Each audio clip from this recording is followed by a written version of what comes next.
umudafite yishurirwa n'umuswa umudafite yishurirwa abahora mu mwijima nta mucyo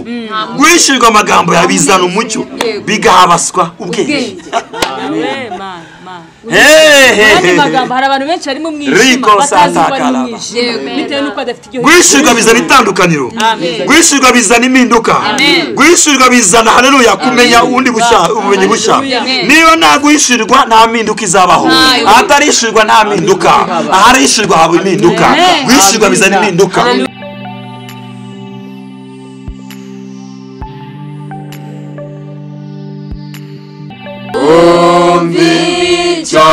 Musaba Ngamiwe n'umwuka ubwenge no guhishurirwa Ngami ndusheho kukumenya umva icyo ngusaba Ngami Imana n'umwuka ubwenge no guhishurirwa Ngami ndusheho kukumenya ntitukiri abacu oya ngo twiyobore mu byo dukora bitadukwiriye twahamagariwe gukora umurimo uwadutumye hakiri kare ntitukiri abacu ngo twiyobore mu byo dukora bitadukwiriye twahamagariwe gukora umurimo uwadutumye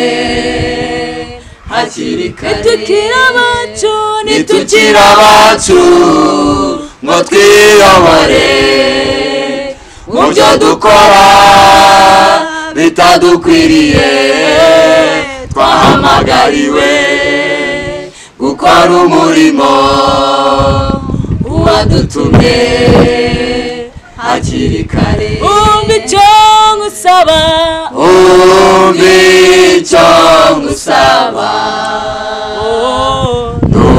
n'umwuka ubwenge Ngamiwe no guhishurirwa ndusheho kukumenya umva icyo ngusaba Mwami n'umwuka ubwenge no guhishurirwa Ngamiwe ndusheho kukumenya haleluya shalom shalom this is Rwayitare show turabakiraho muri hose mu izina rya Yesu twamaye gukora umurimo ahamagariwe gukora umurimo wadutumye hano kuri Rwayitare show dukora umurimo w'Imana yadutumye kubwira abantu ijambo ry'Imana kwigisha abantu ijambo ry'ukuri kuvuga ijambo ry'ubuhanuzi haleluya aya umva icyo ngusaba Ngamiwe n'umwuka ubwenge no guhishurirwa Mana no guhishurirwa ndusheho kukumenya dukeneye guhishurirwa iyo uhishuriwe umenya Imana kurushaho iyo uhishuriwe umenya Imana kurushaho kandi iyo umenya Imana kurushaho uyubaha kurushaho kandi iyo ubashe kurushaho mubana amahoro dukeneye guhishurirwa soma Matayo haleluya dukeneye guhishurirwa dukeneye mumbwira abantu ngo dukeneye guhishurirwa Matayo 16:16-17 dusomeye twumve Matayo 16:16-17 Matayo 16 umurongo wa 16 na 17 twumve ijambo ry'Imana Simoni Petero aramusubiza ati uri Kristo umwana w'Imana ihoraho yes 17 Yesu aramusubiza ati urahirwa Simoni wa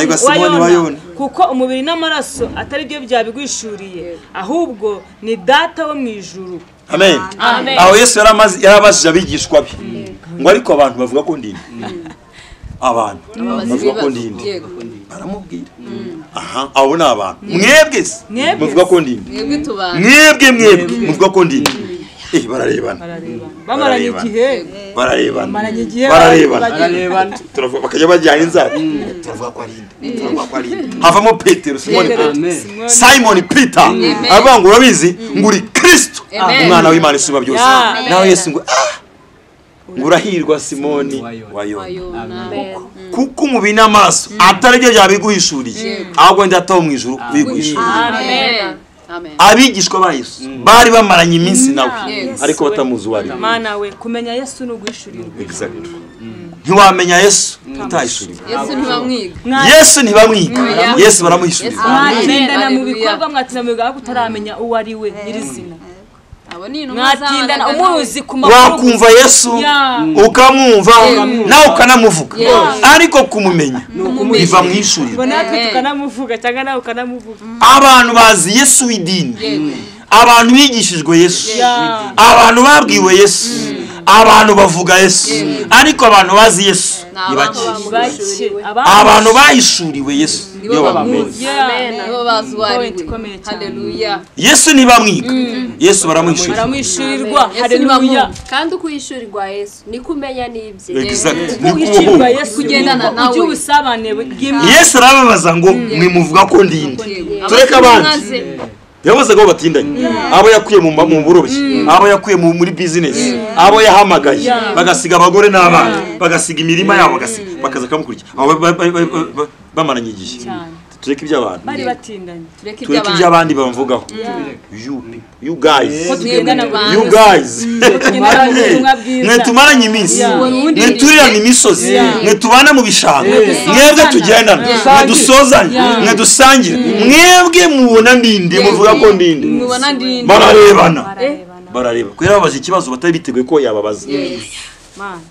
abantu bari mu gihiriri inyuma ya Yesu ariko ntibazi Yesu bari mu gihiriri bari muri groupe baramuvuga ko mwaramu bari mu idini baramwiga hanyuma Petero aza ahaguruka ndumva nahaguruka nanjye Petero ahaguruka ngo uri Kristo umwana w'Imana isumba byose Yesu aramureba ngo urahirwa Simoni wayona urahirwa Simoni wayona kuko umubiri n'amaraso experience yawe si kuri subumenyi bwawe bikubwiye ahubwo ni data wo mwijuru uguhaye revelation revuga ngo revelation dukine revelation ive kwa data niwamenya Yesu utambishije kumenya Imana ni revelation kwihishurira ntabwo Yesu bamwiga ntabwo Imana bayiga ntabwo bamuvuga cyane barayishurirwa ntabwo yumva nabandi cyane ushaka kuyivuga cyane ariko utarayishurira kandi iyo muhishuriwe muramenyana muragendana mujyana ubusabane bwimbitse bwihari cyo gusaba mwami we n'umwuka ubwenge no guhishurirwa dusheho kukumenya no guhishurirwa ndusheho kukumenya uko uhishurirwa Yesu ni kurushaho kumumenya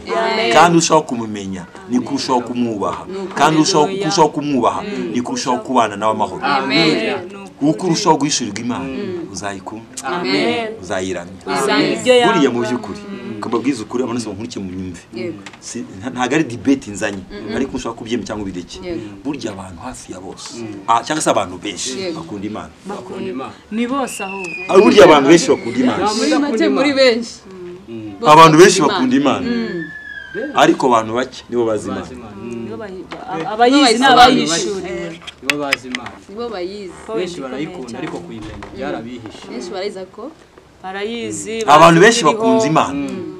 ko barayimbaza amagambo bavuga barayimbaza so umutanya n'umusingi atema n'amadete ntatoro yeme ataniki ariko kumva ku mutanya Imana imbabarire Imana ibifashemo Imana intabare Imana ibishoboze Imana ibizi aba yagiye kwiba majority y'abantu bakunda Imana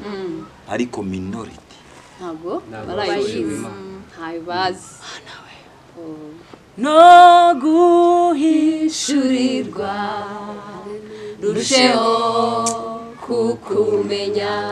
guhishurirwa ni ubumenyi uhabwa n'Imana ubwayo haleluya ni ikiva ku mutima w'Imana ukagihabwa. amen amina ihishurirwa ni ubumenyi uhabwa n'Imana ubwayo, ni ikiva ku mutima w'Imana ukagihabwa. amen Majority bavuga Imana, ariko Majority abantu bayizi bake cyane. benshi baranayiyambaza benshi barayambaza baranayivuga yewe baranayivuga, ariko Mana we. ntabwo bayihishura. guhishurirwa ni ubumenyi uhabwa n'Imana igasa n'ikongoreye, igasa n'ishyize akantu mu mutima wawe. Nicyo Yesu yabwiyaga Petero, urahirwa Simoni wa Yona, ntabwo ari umubiri n'amaraso, si ubumenyi bwawe, ntabwo experience, ni data ugwishuriye uwo ndiwe. ukwishirirwa Yesu niko imyitwarire yawe ihinduka. ukwishirirwa Yesu niko utandukana na sosiyete y'abantu. guhishurirwa ni ubumenyi buhabwa n'Imana bwayo, ni ikintu kiva ku mutima kikaza mu buzima bwawe ukagihabwa. Petero yahawe kumenya Yesu, ari umwana w'Imana. Abantu we kumwanga nta muntu uzi ko Yesu ari umwana w'Imana, ntabwo bari bakamumenya, umvaga ari umuhanuzi, umvaga ari umuntu usaga. hari n'abamwaga nk'umukomeye nk'umuhanuzi, yaje ava ahantu runaka ni umuntu ukomeye, umuhanuzi nk'abandi abamwemera bazi ko ari umuhanuzi ukomeye, umuntu ukomeye, ariko nta wari uzi ko ari umwana w'Imana. ari Akanwa Kristo. Kristo w'Imana kumenya ko Yesu ari umwana w'Imana, ari we Kristo, Yego. ni revelation yavuye ku Mana iza kuri Petero. amen amen Gushirwa n'ikintu gikomeye. Revelation. abana iyo umuntu ayishurirwa amenya byinshi kurusha imbaga nyamwinshi. Guhishurirwa ni ubumenyi uhabwa n'Imana ubwayo, ni ikintu kiva ku mutima w'Imana ukagihabwa. Kandi kuko ihishurirwa ikura umuntu mu kigari, ihishurirwa igira umuntu umwihariko, umuhishurirwa igira utuma umuntu amenya Imana akayikunda kurushaho. amana Guhishurirwa bituma uryoherwa n'agakiza. hari n'ababa mu gakiza nk'impunzi cyangwa se bavuga ngo reka duhungire babihiwe, ariko iyo uhishuriwe Proverbs n'agakiza karakuryohera. 29:8 amen ngaho guhishurwa kutari abantu bigira ibyigenge yego kubera kuburishurirwa. babibyigenge ku Mana. Imigani Zaburi 119 119:30 Zaburi guhishurirwa Za 20 119:30 Zaburi 119 igice 130 vuba vuba. Basomera iryo jambo ry'Imana. Guhishurirwa amagambo yawe, guhishurirwa amagambo yawe, kuzana umucyo, guhishurirwa amagambo y'Imana, guhishurirwa amagambo yawe, kuzana umucyo, kuzana umucyo. revelation izana umucyo. Amen. Guhishurirwa bizana icyo bita kumurikirwa. Guhabazwa ubwenge. Guhishurirwa bizana kumurikirwa n'Imana. Guhishurirwa bikura umuntu mu mwijima. Guhishurirwa ibyanditswe byera bikura umuntu mu mwijima. Guhishurirwa ijambo bikura umuntu mu mwijima, bikura umuntu mu buretwa, bikura umuntu mu bucakara, ngo bihumuswa ubwenge. Guhishurirwa muri make umuntu udafite mu kwigunga. mu yandi umuntu magambo udafite ishurirwa ni umuswa. umuntu udafite ishurirwa abahora mu mwijima. nta mucyo. guhishurirwa amagambo yabizana umucyo bigahabaswa ubwenge. Mu magambo hari abantu benshi bari mu mwijima batazi ko ari mu mwijima bitewe n'uko adafite iryo guhishurirwa bizana itandukaniro, guhishurirwa bizana impinduka, guhishurirwa bizana haleluya kumenya ubundi bushya, ubumenyi bushya. Niyo nta guhishurirwa nta mpinduka izabaho, ahatarishurirwa nta mpinduka, aharishurirwa haba impinduka. Guhishurirwa bizana impinduka. umuntu uri mu mwijima ahora akabakaba, ariko uri mu mucyo arema arareba. Guhishurirwa kuzana ukundi kumenya, guhishurirwa byimura umuntu akava mu byo amenyereye, guhishurirwa byimura umuntu akava mu byo amenyereye, guhishurirwa bikura umuntu ku rwego akajya ku rundi rwego, guhishurirwa byimura umuntu akimuka, guhishurirwa byimura umuntu akimuka, guhishurirwa byimura umuntu ku rundi rwego, guhishurirwa bikura umuntu mu byo amenyereye, guhishurirwa bikura umuntu mu bisanzwe, guhishurirwa bikura umuntu mu mihango, guhishurirwa bikura umuntu mu migenzo, guhishurirwa bikura umuntu mu idini, guhishurirwa byinjiza umuntu mu bikari by'Imana. Hari ibikari by'Imana, hari ibikari by'Imana. Guhishurirwa bikura umuntu mu bikari by'Imana, guhishurirwa bikura mu kigare, guhishurirwa bikari by'Imana. revelation guhishurirwa bikura umuntu kwireba bikamugeza ibwami guhishurirwa guhishurirwa bikura umuntu hasi guhishurirwa bikamugeza kure turimo kuvuga guhishurirwa tuvuga guhishurirwa tubakishurirwa rishya tuvuga guhishurirwa baduke bakirishurirwa aho guhishurirwa kutari abantu bari kubyigomeke byigenge barwanya Imana batabizi bishora mu bintu batazi abagambanyi b'Imana guhishurirwa bidukura inyuma bikadushyira imbere bidukura hasi bikadushyira hejuru guhishurirwa bikatugera mu mucyo bituma dusobanuka bidukura gutandukanya ikibi n'icyiza bidukura guhishurirwa bikatugera n'ibikomangoma ubwenge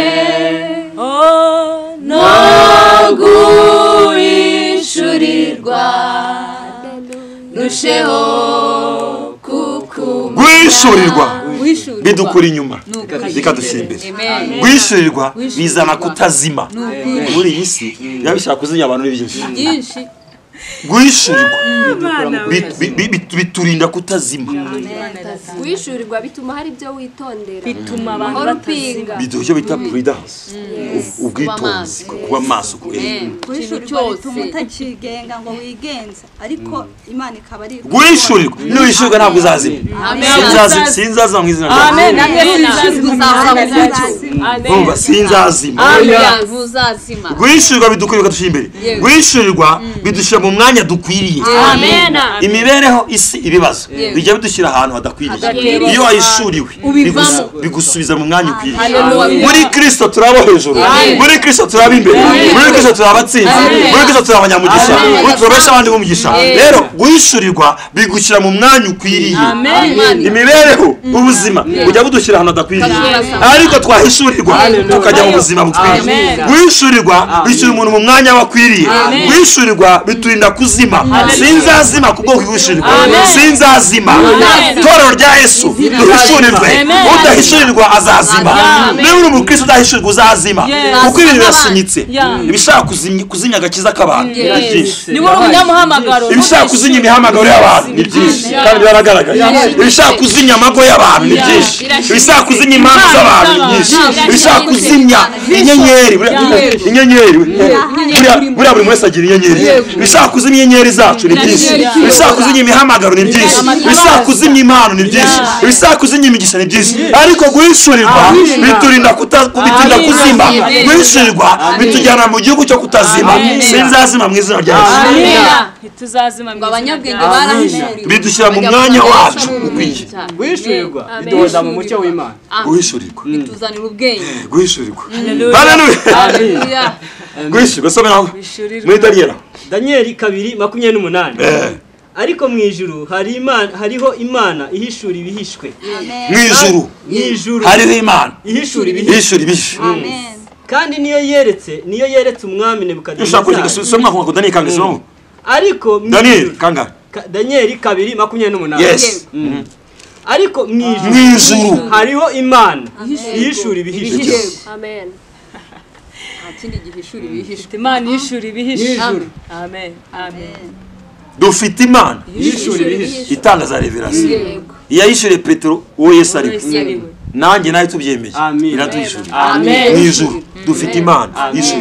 ishura amabanga ihishura future z'abantu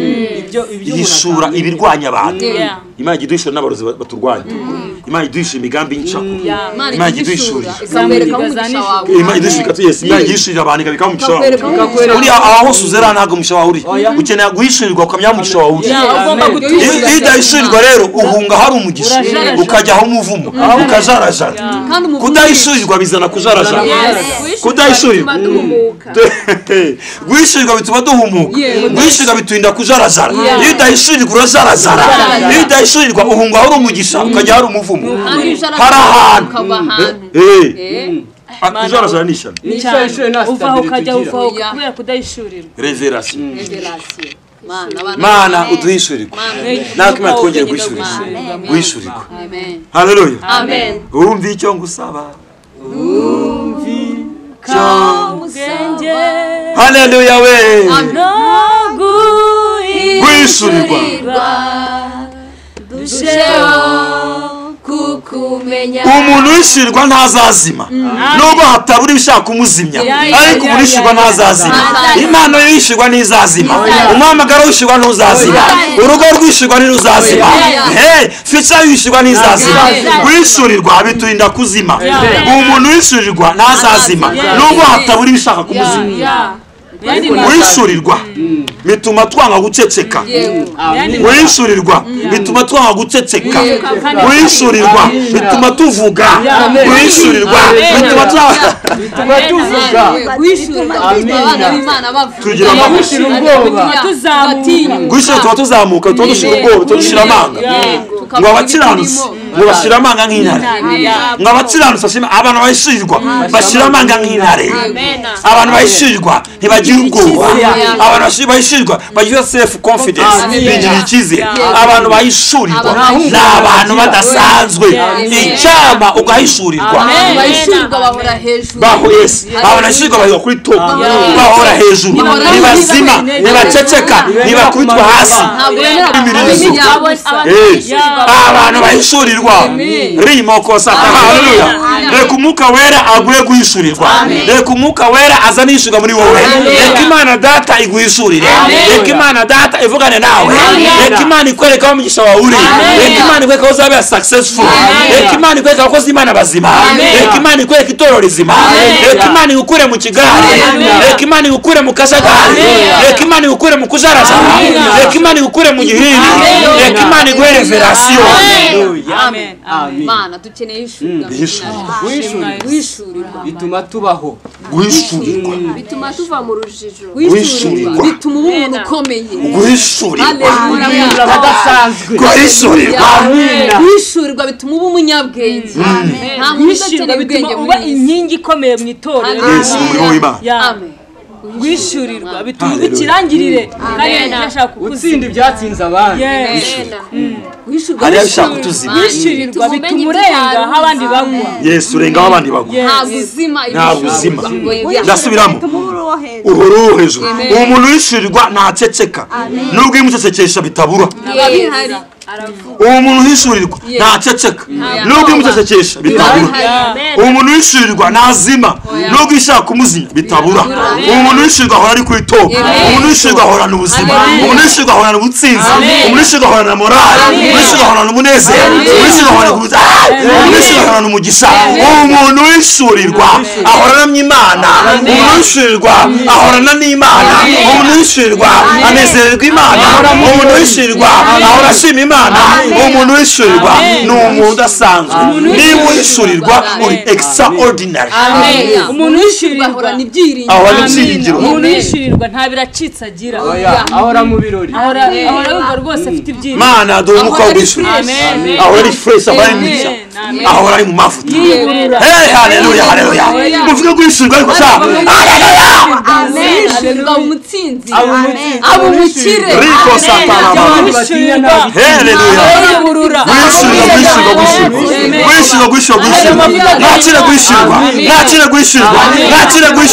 nakire guhishurirwa mu izina rya Yesu amen.